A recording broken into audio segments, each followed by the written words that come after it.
Translation. My dear wife, when the he-goat had his testicles restored, he enjoyed the she-goat he had gotten from the well. But although he continued to enjoy for many, many years, even now he has not been fully satisfied. Purport. When one is bound by affection for one's wife, one is attached to sexual desires that are very difficult to overcome. Therefore, according to Vedic civilization, one must voluntarily leave his so-called home and go to the forest. Panchachordam vanam vrajet. Human life is meant for such tapasya or austerity. But by the austerity of voluntarily stopping sex life at home and going to the forest to engage in spiritual activities in the association of devotees, one achieves the actual purpose of human life.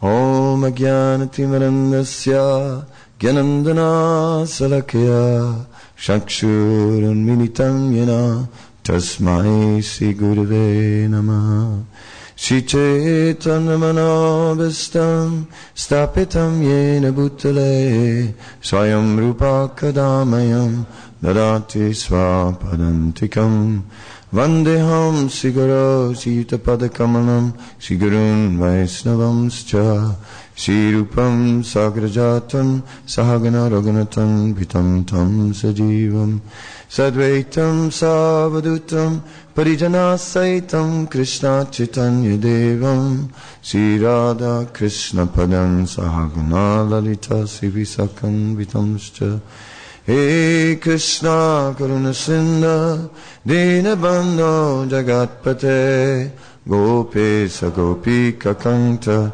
Radhakanta Namostute Tapta Kancana Gaurangi Radhe Vindavaneswari Visavanu Sutadevi Pranamami Haripriye Vanchakalpatarubhyacha Kripa Sindhubhya Evacha Patitanam Pavanebhyo Vaisnavebhyo Namo Namaha Shri Krishna Chaitanya Prabhu Nityananda Shri Advaita Gadadhar Srivasadi Gaura Bhaktavinda Hare Krishna Krishna Krishna Hare Hare Hare Rama Rama Rama Hare Hare.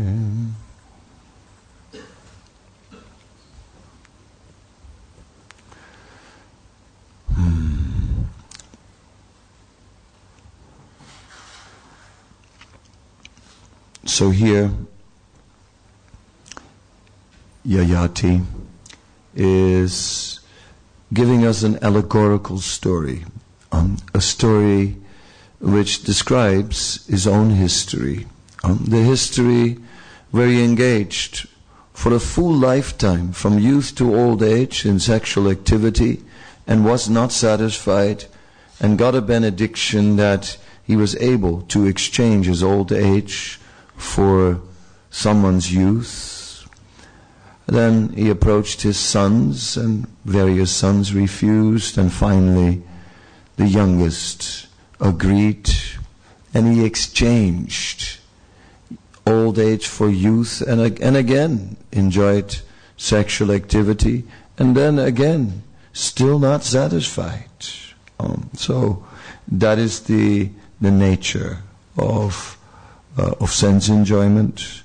That if one engages in sense enjoyment, that one's material desires do not become exhausted, and thus one can continue life after life, punapunas charvitas charvananam, chewing the chewed, as it is explained in Srimad Bhagavatam. And although such philosophy may be not new to us who are practitioners of this process of bhakti yoga, it may not be new to us, still the desires for sense gratification are so deeply rooted within our consciousness that although we are situated within a spiritual movement within a spiritual process, and so on, the tendency to find opportunities for sense gratification is still very strong. And in various ways, consciously or unconsciously, we are still pursuing sense enjoyment. And therefore, this story of Yayati is still has relevance, and we can decide for ourselves to what degree. That at the same time addresses the point that has been made in this purport, Panchachodam Vanam Vrajet, which means basically that at the age of 50 one should go to the forest and take up the Vanaprastha ashram. So yeah, to what extent is that relevant for us in this movement? For example, one can look at the associates of Sri Chaitanya Mahaprabhu, and one can see that Advaita Acharya, in a very advanced stage of his life, way beyond 50, it is said that Advaita Acharya was 53 years older than Sri Chaitanya Mahaprabhu. So even at the appearance of Sri Chaitanya Mahaprabhu, he was already at age 50, or past age 50, and then Mahaprabhu appeared, and we see that Sita Thakurani, his good wife, is coming to bless the child and so on, and bring auspicious items. And afterwards, Advaita Acharya continues to be a householder, even when Sri Chaitanya Mahaprabhu has taken sannyas. So by that time, he's in late 70s, right, by that calculation, if these figures are all correct. But then he would be in his late 70s, approaching 80, and still in the Grihastha ashram. Srivas Thakur also remained in the household ashram. He never really took up the renounced order or left home. He just continued in his household. So the argument has been made because they were engaged in devotional service. And if one is engaged in devotional service, then why would Vanaprastha be applicable? Rather, we are transcendental to Varna ashram when it's all favorable for service. So it has been stated. All right, that may, to an extent, apply. Certainly, Advaita Acharya was transcendental. Certainly, Srivas Thakur was transcendental. To what extent we are transcendental, that every individual can figure out for himself, right? I mean, really. So, in the Bhagavatam, we also find a little bit of tension between the ashrams in the case of Narada Muni as a renunciant and Daksha as a householder, and between them the chemistry is not 100%, well, at least from Daksha's side, Narada's emphasis on renunciation is not appreciated and is felt as overemphasized. Sometimes we also see that in our movement, we see that also appearing, a little tension between the ashrams. Today, I don't want to enter into that because I'm here in sparkling, bright, whatever the color may be. But I'm certainly not like wanting to get into that part. I'd rather say, serve yourself, right? Help yourself. Take this verse, have a look at it, read the purport, think of the entire narration, and think how much this apply to my life. It's really up to the individual. I mean, we can all decide how much eager we want to be to get out of the material world.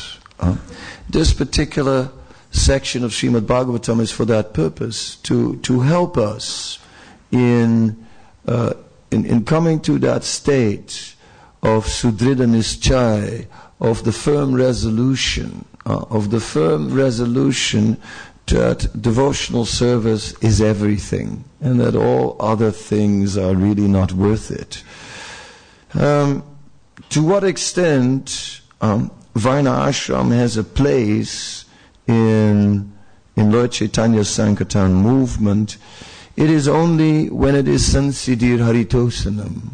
It is only applicable when it is engaged in the pleasure of the Lord, which means in devotional service.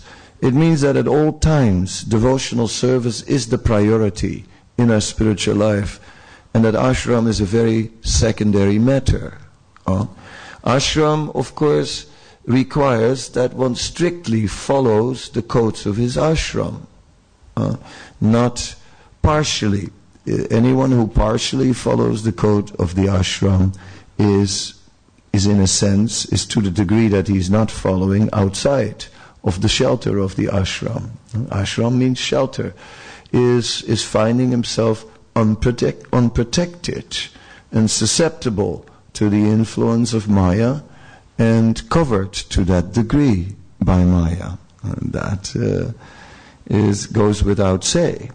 So Varna Ashram is something we can utilize to protect ourselves from our lower nature. That the lower nature is very strong and powerful is a fact, and gradually we have to embrace the regulated practice that Varna Ashram is offering. Varna Ashram is offering certain restrictions for every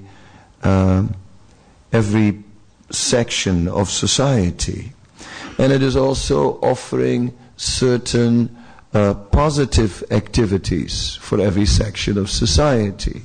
For example, the householders would be recommended to be very charitable, so that the fruitive mentality would diminish, and that they would come to the stage where detachment gradually would begin to fructify in the heart. And then one might more easily renounce sense gratification. In our Vaishnav culture, we have on the one hand a transcendental process which has been revealed by Sri Chaitanya Mahaprabhu based on revealed scripture, and subsequently was instructed to Srila Rupa and Sanatana Goswamis, who were ordered to write books on the basis of these instructions. Nana Shastra Vichara Naikanipano Saddharma Samstapako. And on the basis of scrutinizing many scriptures and collecting evidence to present the conclusions of Sri Chaitanya Mahaprabhu, they wrote their books. So the Bhakti Rasamrita Sindhu is also such a compilation. It is a compilation of many quotes from various sources. It's like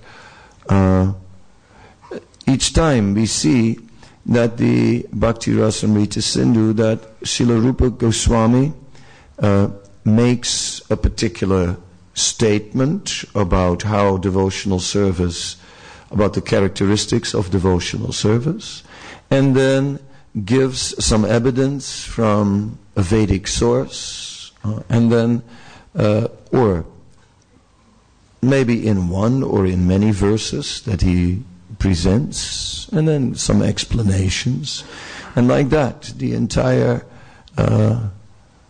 Bhakti Rasamrita Sindhu, or Nectar of Devotion, is structured. It is a point, evidence, a point, evidence from scripture, and so on. So, very much letting the scriptures speak, and very much in this way establishing the process of devotional service. The Bhakti Rasamrita Sindhu is not very much concerned with Varna Ashram. It is concerned with the transcendental path. It is concerned with Uttama Bhakti. It is concerned with pure devotional service, which is always transcendental. And finally, Srila Rupa Goswami is making the point that Vaidiki logiki vapu yat kriya kriyate mune hari sevana kullaeva.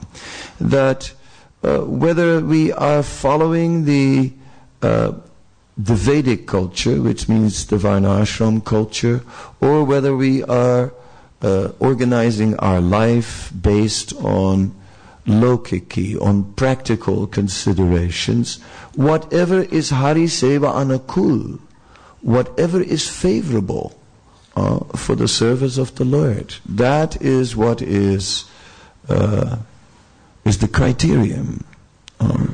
So we are not bound to Varna Ashram necessarily. The essence is to follow the transcendental process of devotional service, which includes 64 limbs of bhakti, out of which 5 are specifically emphasized as the most important. This includes various items such as Srimad Bhagavatam residing in Mathura Mandal, Mathura Vas, the holy Dham. It recites the association of devotees worshipping the deity, and topmost the chanting of Hare Krishna. So this is the essence of our spiritual life. However, where we are failing in love for Krishna, what are we going to do? There we will be plagued by material desire. No matter how much knowledge one has of scripture, no matter how nicely one dyes his cloth very carefully in a very scientific way, in a particular color, that is all very nice, but in the Pajavali, Srila Rupa Goswami's collection of verses. Pajavali is a verse book compiled by Srila Rupa Goswami from various verses collected from various sources. And there it is mentioned that one may perform great austerity. One may perform activities of renunciation. One may be very learned in scripture. One may wear saffron cloths. But all of these things cannot overcome lusty desires as much as the process of devotional service can do. So that is ultimately the only way to rise above lusty desires, through the process of devotional service. At the same time, though, we all are experiencing that even though we're following this process of devotional service, that the lusty desires have not just disappeared. If it was only so easy. They are still there. So what to do now? Therefore, Varna Ashram is helpful. It is helpful because it regulates lusty activities, lusty desires. They are regulated by prescribed duty. So when we're looking upon Varna Ashram as that, in that way, then it is valuable. Whenever I hear discussions of Varna Ashram, people start to speak about protecting cows. Now, I do think that that is an important aspect of Varna Ashram, but it's not the only aspect that is to be discussed. It's also we ourselves very much are meant to take shelter of the Varna Ashram, and particularly cultivate the mode of goodness. It is said through devotional service, Tadara jas tama bhavo kamalo briyas che mata evititam vidistitam satprapasidati. Through the influence of devotional service, one becomes purified from the lower modes of material nature. And the result is that gradually one becomes situated in the mode of goodness. Therefore, this movement, one of the purposes of this movement, Srila Prabhupada points out, is to re-establish the Brahminical order. And gradually to cultivate some Brahminical qualities in the devotees. So it is very interesting how we are functioning on these parallel tracks. On the one hand, the transcendental track, which awakens our love for Krishna. On the other hand, the Varnashram track, which is awakening goodness. And because of devotional service, we're going a little faster through that Varna Ashram purification than one would ordinarily go. Because devotional service is diminishing the influences of ignorance and passion. And therefore, even those who started out and quite Kalo Sudra Sambhava in the Sudra platform, even those personalities in due course of time are awarded a Brahminical initiation. So it's interesting how these parallels are there. And Srila Bhaktisiddhanta Saraswati Thakur is known as to have taken the order of sannyas, which otherwise was not so prevalent in the lineage coming from the six Goswamis. In fact, the followers of the six Goswamis were all wearing the Paramahansa Vesh or the Babaji Vesh, the dress and culture of the Babaji position, which is beyond Varna Ashram. It is the stage of the transcendental personalities. Therefore, the Brahmanas would take off their Brahmin threads and would just wear undyed, unbleached cloth and live a very simple, renounced lifestyle, very aloof from the material world altogether, and virtually speaking, reducing sense gratification to the absolute minimum. And the six Goswamis were living like that. Just remember Sanatana Goswami's sort of bowls of dough that he sort of made into flat rotis and roasting in the ashes of the fire, but no salt. That was already sense gratification. So, if salt is sense gratification, then you can imagine where many other ingredients belong. But when offered to Krishna, then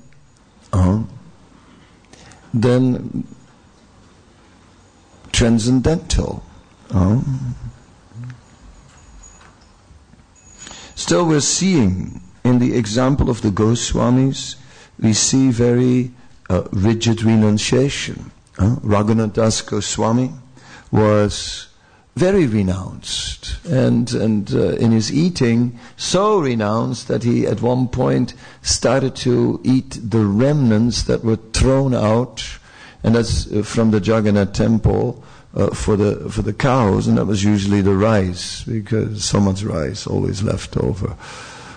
So he was taking that rice, and it was when the rice was rotten, and no one, even the animals, were sort of getting hesitant. And Raghunath Das would take that rice, wash it under the tap, and rub it hard so that the external core would, or external covering would disappear, and the central core would remain.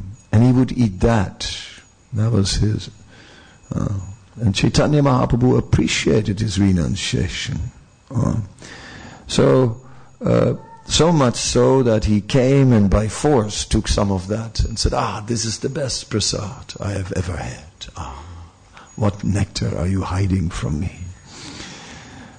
So it's interesting how these parallels are there. In the one hand, we say just cultivate love for Krishna, everything, connect everything to Krishna, and nirbandha Krishna sambandha yukta vairagya uchate, it all becomes transcendental and so on. And on the other hand, we see this rigid renunciation. And I'm sure if someone today would start doing something like, washing the rotten rice and so on, everyone would say, Prabhu, what is this kind of false renunciation? Just engage everything in the service of Krishna, right? For sure. I'm sure Raghunath Das would be declared a heretic, right? If we would put him in the modern context. What do you think? And said this is fanaticism. But yet, in the Chaitanya Charitamrita, Raghunath Das is glorified for this renounced spirit. So it is interesting to see these dynamics, and that we can understand that Raghunath Das came from a very opulent background, extremely, extremely wealthy background, and that and Sri Chaitanya Mahaprabhu at one point comments and says that when this is in relation to, not to Raghunath Das, but in relation to Sanatana Goswami. And he's who's also in the renounced order, and who has that chadar, right? Who has that opulent chadar which has been given to him by his brother-in-law. And then he gives the chadar away because Mahaprabhu has sort of been giving some looks, that sort of were hinting, he doesn't like the chadar. Gave it away, got this old quilt. And Chaitanya Mahaprabhu is stating that if there are symptoms of a disease, right, that one must make very sure that all the symptoms are removed. So in that same spirit, Raghunath Das, who's in the renounced order, is advised, Balo Naikaibe, don't eat very nicely, don't dress very nicely, live very basic and very simple. Again, just to make sure that all the symptoms of material contamination are really removed of that disease. Sanscarification is then classified as a disease, that just in case some symptoms of the disease remain, that one still embraces a path of renunciation.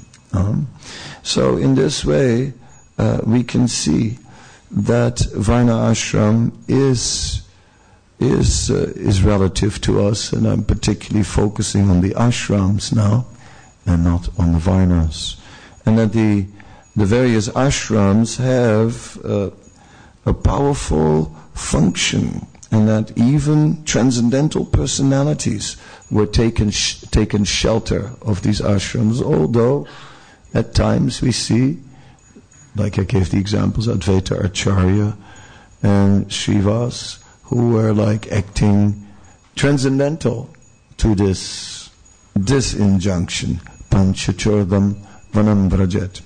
Well, just to make one social comment, sometimes you think that ISKCON as a whole is also quite transcendental to the Vanaprastha ashram, because it's not applied so much. Right? It is like one ashram that's, to say the least, underdeveloped. Right? Or some have said non-existing or whatever, it may exist in an overt form. It may exist to an extent, but not so prominent. So, what about that?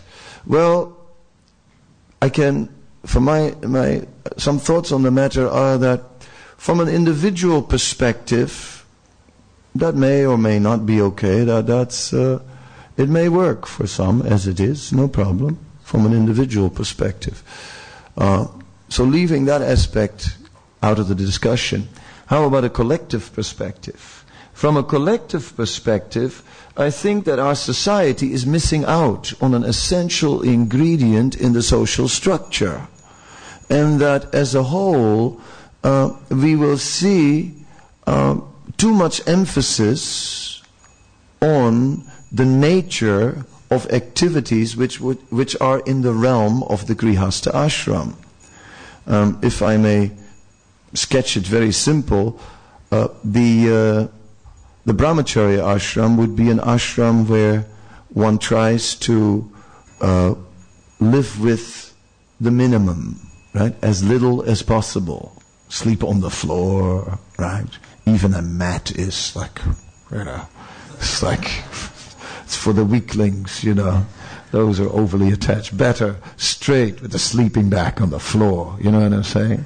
That's the water is not cold enough, and all these kind of approaches. Right? As little as possible, right? Without fanaticism. I just had to joke, but you see that's my nature. Otherwise, it gets too dry. But the point is that simple. As little as possible. Whereas the Grihastha ashram is basically, if it's bona fide, why not? Say, that's the spirit. The spirit is like, the labels, there's nothing on the label that, that says we can't have it, so let's have it. Yeah? Let's have it, That is, it's a different in mentality, right? So then the Vanaprastha ashram is an ashram of, again returning to a renounced, simple way of life, simplifying everything as much as possible. Simplify. That's the principle. Simplify one's entanglement in the material world. Try and minimize one's needs so that one has time and energy for spiritual activity and get absorbed in these spiritual activities. That's the principle of the Vanaprastha ashram. When we are all transcendental to the Vanaprastha ashram, as I said, that may or may not be okay for individuals. Some may overestimate their transcendental level of realization. Others may actually be there. That's fine. But collectively speaking, the absence of the Vanaprastha ashram is the absence of a necessary force in the social fabric. In the social fabric, there is a need of a class of men and women that is emanating renunciation and simplicity and dedication to Krishna, to just inspire others who are at another stage of life. And therefore, my conclusion is ISKCON in its current stage of social development is still incomplete, and we're suffering from that. And that's how I see it. And, not with fanaticism or anything, because ultimately, but more out of fear of Maya, considering that, Maya is very strong, and